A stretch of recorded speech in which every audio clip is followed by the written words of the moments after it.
Hello and welcome to the Outback Open. I'm Timmy Tanks, with me, Johnny Putt Putt. Johnny, this is going to be a great matchup here today between Marco Gold and Jackson Elgert. How do you think it's going to play out? Oh, this is going to be so much fun, Timmy. Last time we saw these two get together was in the Christmas Tree Classic, where Jackson pulled out a victory on a last-second, closest to the pin, sudden death. It was very fun to watch, and I expect nothing less from this matchup. Yeah, today's going to be tough. The temperature outside, 27 degrees, with wind gusts making it feel like 10. So this is going to be a difficult time for them. Now let's cut to the action.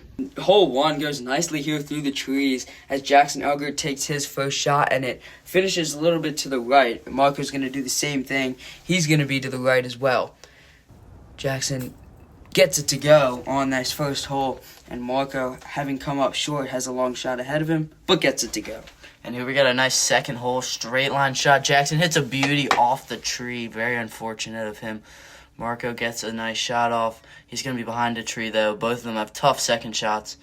Jackson plays out of a little bit of a jam. Marco will do the same. They're both in pretty good position here. And overplays it just a little bit. And Marco does the same.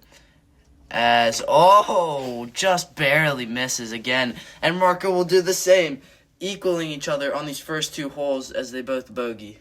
Jackson on this over the water, not so water, par 3 here. He lays it up a little long. Marco hits the tree and comes back, so that's unfortunate for him as Jackson gets a nice little tap and Marco falls short.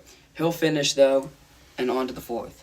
Fourth hole, it's a pretty long one here. Jackson has a nice tee shot, pretty low to the ground, and a shank from Marco. That's going to hurt him. Second shot, a little bit over as well. He's not playing his best round of golf. Jackson plays out of the rough a little bit and does not get it to go.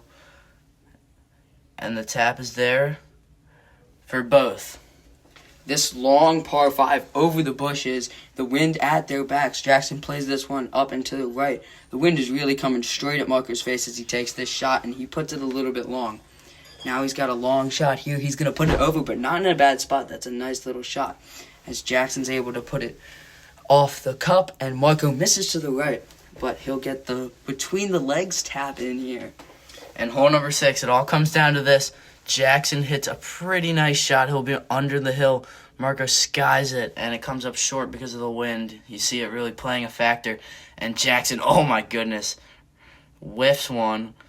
And then Marco lays it short, and Jackson whiffs it again. He's leaving the door open. Marco will get the tap, and so will Jackson. So that will end up being a decisive win for Jackson to win his second straight tournament. Well, Jackson wins his second straight BGA title, beating Marco by 4 strokes in the Outback Open. Holes 3 and 5 seem to be the most hard for Marco. Why was that? Well, it's interesting you say that, Timmy, because hole 3 started off with a shot right off of the tree, and he could never really recover after that. Hole 5 started with a shank, and then he was playing out of the rough every shot in that hole. So it seems like the bad tee shots led to bad holes and ended up him shooting a +3. Very true. He couldn't really hit any of his clubs off. He was chunking his drivers and missing his putts, which you can't do here in a 6-hole BGA. Yeah, that is really unacceptable. For a prestigious league like the BGA, you cannot be shooting +3s. And I know the wind was a factor, but it's really not an excuse. Well, we thank you for watching this episode of the BGA. I'm Timmy Tanks, with me, Johnny Putt Putt, and we are the Bucket Golf Boys.